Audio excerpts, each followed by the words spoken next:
আসসালামু আলাইকুম।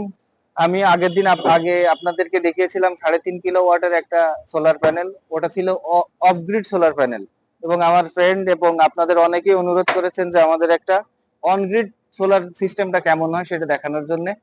তো এখানে আমরা একটা ১২ কিলোওয়াটের সোলার প্যানেল ইনস্টল করেছি।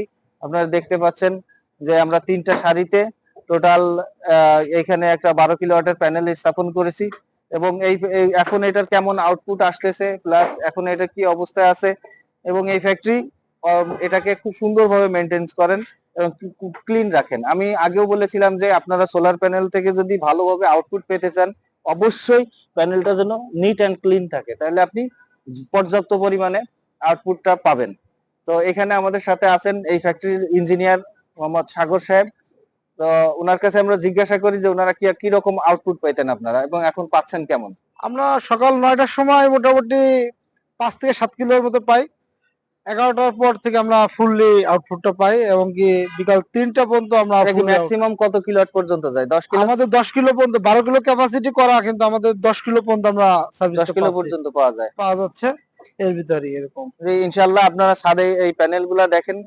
আর আমি আপনাদেরকে নিচে নিয়ে যেয়ে এটার যে কন্ট্রোল প্যানেলটা আছে, কন্ট্রোল প্যানেলটা কিভাবে অন গ্রিডে পাওয়ার সাপ্লাই দিতেছে সেটা